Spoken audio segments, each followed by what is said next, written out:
ಮಾನ್ಯ ಆಟೋ ಚಾಲಕರೇ, ವಕೀಲ ಜಗದೀಶ್ ಬಗ್ಗೆ ಈ ಸ್ಟೋರಿಯನ್ನು ನೋಡಬೇಕು.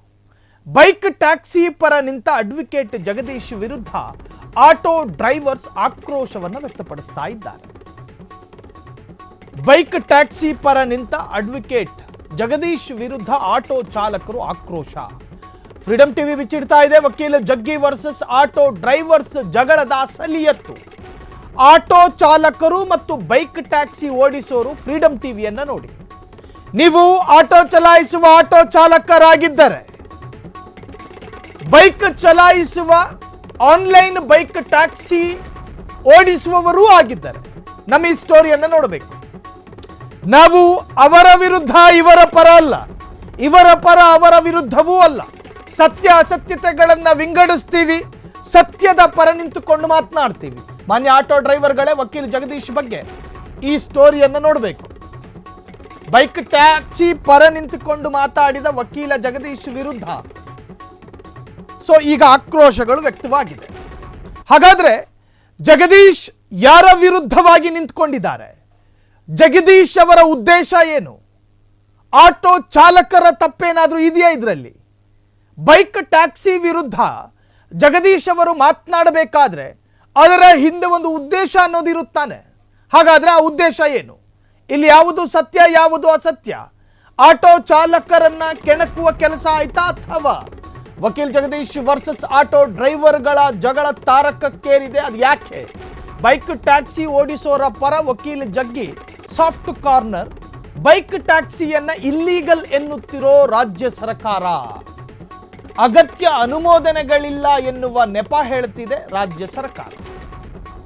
ಬೈಕ್ ಟ್ಯಾಕ್ಸಿಗಳ ಸೇವೆ ನಿಲ್ಲಿಸಿ ಸರ್ಕಾರದ ಆಟೋಟೋಪ ಬೈಕ್ ಟ್ಯಾಕ್ಸಿ ಓಡಿಸುತ್ತಿದ್ದ ಕಾರ್ಮಿಕರ ಹೊಟ್ಟೆ ಮೇಲೆ ತಣ್ಣೀರು ಬಟ್ಟೆ. ಬೈಕ್ ಟ್ಯಾಕ್ಸಿ ಅವಲಂಬಿಸಿದ್ದ ಲಕ್ಷಾಂತರ ಜನಕ್ಕೂ ಅನ್ಯಾಯ ಆಗಿದೆ. ಟೆಕ್ನಿಕಲ್ ರೀಸನ್ ಕೊಟ್ಟು ಜನೋಪಕಾರಿ ಬೈಕ್ ಟ್ಯಾಕ್ಸಿಗೆ ಬ್ರೇಕ್ ಹಾಕಲಾಗಿದೆ. ವಕೀಲ ಜಗದೀಶ್ ಮತ್ತು ವರ್ಸಸ್ ಆಟೋ ಡ್ರೈವರ್ಗಳ ನಡುವೆ ಯಾಕೆ ಜಗಳ ನಡೀತಾ ಇದೆ? ನೀವು ಜನಸಾಮಾನ್ಯರ ಜೊತೆ ಒಂದು ಸಣ್ಣ ಸಮೀಕ್ಷೆ ಮಾಡಿದ್ರೆ ಗೊತ್ತಾಗುತ್ತೆ. ನಿಮಗೆ ಯಾವುದಾದರೂ ಆನ್ಲೈನ್ ಬೈಕ್ ಟ್ಯಾಕ್ಸಿಗಳ ಚಾಲಕರಿಂದ ನಿಮ್ಮ ಮಾನಕ್ಕೋ, ನಿಮ್ಮ ಅಭಿಮಾನಕ್ಕೋ, ನಿಮ್ಮ ಚಾರಿತ್ರ್ಯಕ್ಕೋ ಹರಣ ಆಗಿದೆಯಾ ಅಂತ ಕೇಳಿದ್ರೆ ಈವರೆಗೂ ಆಗಿಲ್ಲ ಅಂತಾರೆ ಜನಸಾಮಾನ್ಯರು. ಬೈಕ್ ಡ್ರೈವರ್ಗಳು ನಮ್ಮನ್ನು ಅತ್ಯಂತ ಆರೋಗ್ಯಕರವಾಗಿ ಕರ್ಕೊಂಡು ಹೋಗ್ತಾರೆ. ಅವರ ಮೊಬೈಲ್ ಸ್ಕ್ರೀನ್ ಮೇಲೆ ತೋರಿಸಿರ್ತಕ್ಕಂತಹ ಹಣಕ್ಕಿಂತಲೂ ₹1 ಹೆಚ್ಚು ಈವರೆಗೂ ಕೇಳೋದಿಲ್ಲ. ನಾವು ಇರುವ ಸ್ಥಳಕ್ಕೆ, ನಾವು ಇರುವ ಸಂದರ್ಭಕ್ಕೆ ನಮಗೆ ಅನುಕೂಲ ಆಗೋ ಥರ ಬೈಕ್ ಟ್ಯಾಕ್ಸಿಗಳು ಬಂದು ನಮ್ಮನ್ನು ಕರ್ಕೊಂಡು ಹೋಗ್ತಾರೆ. ಯಾವ ಕಾನೂನು ಉಲ್ಲಂಘನೆಯನ್ನೂ ಮಾಡ್ತಾ ಇರಲಿಲ್ಲ. ನಮಗೆ ಹೆಲ್ಮೆಟ್ ಕೊಡ್ತಾರೆ, ಶಿರಚ್ಚಾಣಿಯನ್ನು ಅವರೇ ನಮ್ಮ ತಲೆ ಮೇಲೆ ಹಾಕಿ ನಮ್ಮನ್ನು ಕರ್ಕೊಂಡು ಹೋಗ್ತಾ ಇದ್ರು. ಇಲ್ಲಿ ನೋಡಿ, ನಾವು ಆಟೋ ಚಾಲಕರ ವಿರುದ್ಧ ಅಲ್ಲ. ಆಟೋ ಚಾಲಕರು ರಾಜ್ಯಕ್ಕೆ ಕೊಟ್ಟ ಕೊಡುಗೆಯನ್ನು ಮರೆಯೋ ಪ್ರಯತ್ನವೂ ನಮ್ಮದಲ್ಲ. ಆದರೆ ಕೆಲ ಆಟೋ ಚಾಲಕರು, ಎಲ್ಲರೂ ಅಲ್ಲ, ಲೆಕ್ಕಕ್ಕಿಂತ ಹೆಚ್ಚು ಹಣ ಕೇಳ್ತಾರೆ. ಸರ್ಕಾರದ ಈ ನಿಲುವಿನ ಹಿಂದೆ ಲಂಚದ ವಾಸನೆ ದಟ್ಟವಾಗಿ ಬಡಿತಾ ಇದೆ. ಯಾರಿಗೂ ತೊಂದರೆ ಆಗದೆ ಜನರಿಗೆ ಹೆಲ್ಪ್ ಆಗ್ತಿದೆ ಬೈಕ್ ಟ್ಯಾಕ್ಸಿ ಸೇವೆ. ಇದನ್ನೇ ನಿಯಮಾನುಸಾರ ಸೇವೆಗೆ ಒದಗಿಸೋದು ಬಿಟ್ಟು ಎಡವಟ್ಟು. ಬೈಕ್ನಲ್ಲಿ ಹೋಗೋದು ಕಡಿಮೆ ಖರ್ಚು, ಸಮಯ ಉಳಿತಾಯ. ಚೀನಾ ಸಿಸ್ಟಮ್ ಇದು. ಇಂತಹ ಸೌಲಭ್ಯವನ್ನ ಬೇರೆಯವರಿಗೂ ಕೊಡೋ ಯೋಗ್ಯತೆ ಇಲ್ಲ. ಆ ಸೌಲಭ್ಯ ಇದ್ದಾಗ ಅದನ್ನು ಮರೆಮಾಚೋದು. ಯಾರಾದರೂ ಸೌಲಭ್ಯ ಕೊಡ್ತಾರೆ ಅಂದರೆ ಸಹಿಸೋದು ಇಲ್ಲ. ಬೈಕ್ ಟ್ಯಾಕ್ಸಿ ರಿಯಾಲಿಟಿ ಮುಂದಿಟ್ಟು ಲಾಯರ್ ಜಗದೀಶ್ ಪ್ರಶ್ನೆ ಮಾಡಿದ್ರು. ಆವಯಿಂದದೇನು ತಪ್ಪು? ಬೈಕ್ ಟ್ಯಾಕ್ಸಿ ಓಡಿಸೋ ಹುಡುಗರ ಪರ ಮಾತಾಡಿದ್ದು ತಪ್ಪ? ಹಾಗಾದ್ರೆ ಬೈಕ್ ಟ್ಯಾಕ್ಸಿ ಓಡಿಸೋರು ಕೂಡ ನಿಮ್ಮಂತೆಯೇ ಚಾಲಕರಲ್ವಾ? ಅವರಿಗೂ ಹೆಂಡತಿ ಮಕ್ಕಳು ಇರೋದಿಲ್ವಾ? ಅವರ ಅನ್ನದ ಬಟ್ಟೆಗೆ, ಅನ್ನದ ತಟ್ಟೆಗೆ ಕುತ್ತು ತರಬಾರದಲ್ವಾ? ನಾಳೆ ಇನ್ನೊಂದು ವಿಚಾರ ಬಂದಾಗ ನಿಮ್ಮ ಜೊತೆಗೆ ನಿಲ್ತಾರೆ. ಆಟೋ ಚಾಲಕರಲ್ಲೂ ಅದೆಷ್ಟೋ ಜನ ಒಳ್ಳೆಯವರಿದ್ದಾರೆ, ಸಮಾಜದ ಮೇಲೆ ಕಾಳಜಿ ಇಟ್ಕೊಂಡವರಿದ್ದಾರೆ. ವಕೀಲ ಜಗದೀಶ್ ವಿಚಾರದಲ್ಲಿ ಆತರ ಪಡಬೇಡಿ. ನೋಡ್ರಿ, ನಮ್ಮ ದೇಶ ಹಿಂಗೇ ಇರಬೇಕಾ? ಕಾಲ ಕಾಲ ಇನ್ನೆಷ್ಟು ಕಾಲ ಉರುಳಿದ್ರೂ ಹಿಂಗೆ ಇರಬೇಕಾ? ಚೀನಾದಂತಹ ಅತ್ಯಂತ ಅಭಿವೃದ್ಧಿ ದೇಶಗಳಲ್ಲಿ ಜನರಿಗೆ ಸಾಧ್ಯಾಂತ ಅನುಕೂಲ ಆಗೋ ತರಹದ ಟ್ಯಾಕ್ಸಿ ಸೇವೆಗಳಿರ್ತವೆ. ಈಗ ನಾವು ರ್ಯಾಪಿಡೋ ನಮ್ಮ ಹತ್ರದ ಸಂಬಂಧಿಕರು ನೆಂಟರಲ್ಲ ಆ ಕಂಪ್ನಿ. ನಾವು ಹೇಳೋದು ವಿಚಾರಕ್ಕೆ. ಪೀಣ್ಯದ ಒಂದು ಫ್ಯಾಕ್ಟರಿಯಲ್ಲಿ ಒಬ್ಬ ಕೂಲಿ ಕಾರ್ಮಿಕ ಕೆಲಸಕ್ಕೆ ಹೋಗ್ತಾನೆ ಅನ್ಕೊಳ್ಳಿ. ಆತನಿಗೆ ಸರಿಯಾದ ಸಮಯಕ್ಕೆ ಮನೆಗೆ ಹೋಗಬೇಕು, ಹೆಂಡತಿ ಮಕ್ಕಳು ಕಾಯ್ತಾ ಇರ್ತಾರೆ. ಆಗ ಆತ ಆಟೋ ಚಾಲಕರನ್ನು ನಿಲ್ಲಿಸಿ ಕೇಳ್ತಾನೆ, ಇಂತಿಂತಹ ಜಾಗಕ್ಕೆ ಹೋಗಬೇಕು, ಎಷ್ಟು ತಗತೀರಿ ಅಂತ. ಮೀಟ್ರು ಮ್ಯಾಟ್ರು ಏನು ಮಾತಾಡಲ್ಲ, ಕೊಡಿ 300 ಅಂತಾನೆ ಏಕದಮ್. ಎಲ್ಲ ಚಾಲಕರಲ್ಲ, ಇದು ಎಲ್ಲ ಚಾಲಕರಿಗೆ ಅನ್ವಯಿಸೋದು ಇಲ್ಲ ನನ್ನ ಮಾತುಗಳು. ಅನುಭವಿಸಿದ ಕೆಲ ವಿಚಾರಗಳು ಹೇಳ್ತಾ ಇರೋದು. ಇಂತಿಷ್ಟು ಅಂತ ರೇಟ್ ಫಿಕ್ಸ್ ಮಾಡ್ತಾನೆ. ತಕ್ಷಣ ನೀವು ಮೊಬೈಲ್ ಸ್ಕ್ರೀನ್ನಲ್ಲಿ ರ್ಯಾಪಿಡೋ ಬುಕ್ ಮಾಡಿದ್ರೆ ಅಲ್ಲಾಗೋ ಚಾರ್ಜ್ ಎಷ್ಟು? 120 ರೂಪಾಯಿ.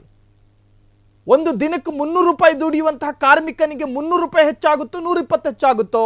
ಆತನ ಅನುಕೂಲಕ್ಕೆ 120 ಸಹಕಾರಿಯಾಗುತ್ತೆ.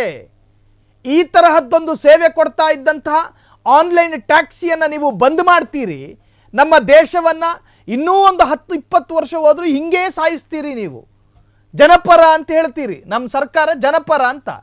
ಬಡ ಕಾರ್ಮಿಕರು ಹೊಟ್ಟೆಗೆ ಹೊಡಿತಾ ಇರೋದು ನಿಮಗೆ ಅರ್ಥ ಆಗ್ತಾ ಇಲ್ಲ. ರ್ಯಾಪಿಡೋ ಚಾಲಕರು ಬೀದಿಗಿಳಿದು ಗೊಳೋ ಅಂತ ಹೇಳ್ತಿದ್ದಾರೆ. ನನ್ನ ಹೆಂಡತಿಯ ಮಾಂಗಲ್ಯ ಸರವನ್ನು ಗಿರ್ವಿ ಅಂಗಡಿಯಲ್ಲಿ ಅಡ ಇಟ್ಟು ನಾನು ಬೈಕ್ ತಗೊಂಡು ಬೈಕ್ ಟ್ಯಾಕ್ಸಿ ಮಾಡ್ತಾ ಇದ್ದೆ. ನನ್ನ ಹೆಂಡತಿ ಮಕ್ಕಳಿಗೆ ಅದರಿಂದಲೇ ಊಟ ಕೊಡ್ತಾ ಇದ್ದೆ. ಈಗ ನೀವು ನನ್ನ ಹೆಂಡತಿ ಮಕ್ಕಳನ್ನು ಹಸುವಲ್ಲಿ ಕೂರಿಸಿದ್ರಿ, ನನ್ನನ್ನು ಕೂಡ ಕೈ ಕಟ್ಟಿ ಹಾಕಿದ್ದೀರಿ. ನಾನು ಇನ್ನೇನು ಮಾಡೋದು? ಸರಿ, ಹೌದು, ಆಟೋ ಚಾಲಕರಿಗೂ ಹೆಂಡತಿ ಮಕ್ಕಳಿದ್ದಾರೆ ಅನ್ನುವಂತಹ ವಾದ ನಿಮ್ಮದು ಆಗಿರುತ್ತೆ. ಆದರೆ ಕೆಲ ಆಟೋ ಚಾಲಕರು ಮಾಡ್ತಾ ಇರೋದೇನು?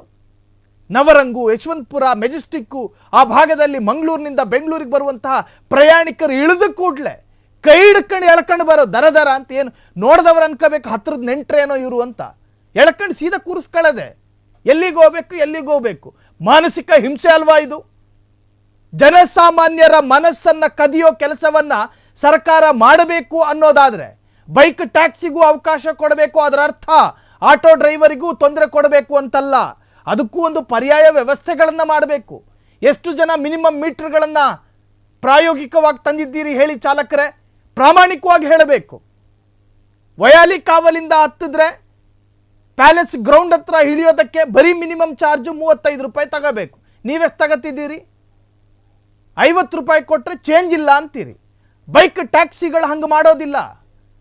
ಮೊಬೈಲ್ನಲ್ಲಿ ತೋರಿಸುವಂಥ 50 ರೂಪಾಯಿ ಎಷ್ಟಿದೆಯೋ ಅಷ್ಟನ್ನೇ ತಗೋತಾರೆ. ಒಂದು ನಯಾ ಪೈಸೆ ಎಕ್ಸ್ಟ್ರಾ ಕೇಳೋದಿಲ್ಲ. ಆ ಭಾವನೆ ಪ್ರತಿಯೊಬ್ಬರಿಗೂ ಬಂದರೆ ಆಟೋದಲ್ಲೇ ಹತ್ಕೊಂಡು ಹೋಗ್ತೀವಿ ನಾವು. ಬೈಕ್ ಟ್ಯಾಕ್ಸಿ ಮೊರೆ ಹೋಗೋದಿಲ್ಲ. ಸರಿ, ಟ್ಯಾಕ್ಸ್ ಕಟ್ಟೋದಿಲ್ಲ, ಕಾನೂನಿನ ಪರಿಧಿಯಲ್ಲಿರ್ತಕ್ಕಂಥ ನಿಯಮಗಳನ್ನು ಪಾಲಿಸಿಲ್ಲ ರ್ಯಾಪಿಡೋ ಕಂಪನಿ, ಆರೋಪ ನಿಮ್ಮದಿದ್ರೆ ಅದಕ್ಕೆ ಅದರದೇ ಆದಂತಹ ಪರ್ಯಾಯ ಸೂತ್ರಗಳಿದಾವಲ್ಲ, ಆ ಸೂತ್ರಗಳನ್ನು ಅವರ ಮೇಲೆ ಹೇರಿ ಮತ್ತೆ ಬೈಕ್ ಟ್ಯಾಕ್ಸಿಗಳನ್ನು ಚಾಲ್ತಿಗೆ ತರಬಹುದಲ್ವಾ? ಸುರಕ್ಷತಾ ಮಾನದಂಡದಲ್ಲಿ ಬೈಕ್ ಟ್ಯಾಕ್ಸಿ ಸೇಫ್ ಅಲ್ಲ.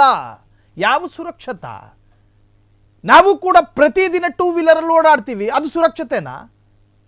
ರ್ಯಾಪಿಡೋ ಟ್ಯಾಕ್ಸಿ ವಿಚಾರಕ್ಕೆ ಬಂದಾಗ ಮಾತ್ರ ಅದೇನು ಸುರಕ್ಷತಾ ಮಾನದಂಡದಲ್ಲಿ ಅದು ಸರಿಯಲ್ಲ ಅನ್ನುವಂಥ ವಾದ?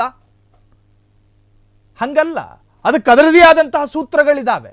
ಆ ಸೂತ್ರಗಳನ್ನು ಪ್ರಯೋಗ ಮಾಡಿ ಕರ್ನಾಟಕದ ಜನಸಾಮಾನ್ಯರ ಸೌಕರ್ಯಕ್ಕೆ, ಅನುಕೂಲಕ್ಕೆ, ಅವರ ಸಹಾಯಕ್ಕೆ ಅನುಗುಣವಾಗುವಂಥ ನಿರ್ಧಾರ ಸರ್ಕಾರದಿಂದ ಬರಬೇಕು. ಅದನ್ನೇ ಲಾಯರ್ ಜಗದೀಶ್ ಬಾಯಿ ಬಡ್ಕತ್ತಾ ಇರೋದು ಕೊಡಿಗೆಯಲ್ಲಿ ಕೂತ್ಕೊಂಡು. ಕೊಡಿಗೆಹಳ್ಳಿಯ ತನ್ನ ನಿವಾಸದ ಗೇಟ್ ಬಳಿ ನಿಂತ್ಕೊಂಡು ಅರ್ಚ್ಕೊತಾ ಇರೋದು ಅದನ್ನೇ. ನಮ್ಮ ದೇಶನ ಬರೀ ಹಳೆಯ ದೇಶವಾಗಿ ಉಳಿಸ್ಬೇಡಿ, ಚೀನಾ, ಜರ್ಮನಿ, ಜಪಾನ್ ಥರ ಸ್ವಲ್ಪ ಮುಂದುವರಿದ ದೇಶವನ್ನಾಗಿ ಮಾಡಿ ಅದಕ್ಕೆ ಆಟೋ ಚಾಲಕರು ಸ್ವಲ್ಪ ಸಹಕಾರ ಕೊಡಿ ಅಂಥೇಳಿ ಆತ ಮಾತಾಡ್ತಿರೋದು ಅದನ್ನೇ. ಸೊ ಇದಕ್ಕೆ ಯಾರ್ದಾದ್ರೂ ಬೆಂಬಲ ಇದ್ದರೆ ಜಗದೀಶ್ ಪರ ನಿಂತ್ಕೊಳ್ಳಿ. ಇನ್ನು ಜಗದೀಶ್ ಹೇಳ್ತಾ ಇರೋದು ತಪ್ಪೇ ಆದರೆ ನಾವು ಅದನ್ನು ತಪ್ಪೇ ಅಂತ ಹೇಳ್ತೀವಿ. ಸೊ ಒಟ್ಟಾರೆ ಜಗದೀಶ್ ಮತ್ತು ಆಟೋ ಚಾಲಕರ ನಡುವೆ ದಿನದಿಂದ ದಿನಕ್ಕೆ ಕಾಳಗಗಳು ಜಾಸ್ತಿ ಆಗ್ತಾ ಇದೆ. ಕ್ಷಣ ಕ್ಷಣದ ಸುದ್ದಿಗಳಿಗಾಗಿ ಫ್ರೀಡಂ ಟಿವಿ ಸಬ್ಸ್ಕ್ರೈಬ್ ಮಾಡಿ, ಲೈಕ್ ಮಾಡಿ ಹಾಗೂ ಫಾಲೋ ಮಾಡಿ. ಹೊಸ ಸುದ್ದಿಗಳ ನೋಟಿಫಿಕೇಶನ್ಗಾಗಿ ಬೆಲ್ ಐಕಾನ್ ಮೇಲೆ ಕ್ಲಿಕ್ ಮಾಡಿ.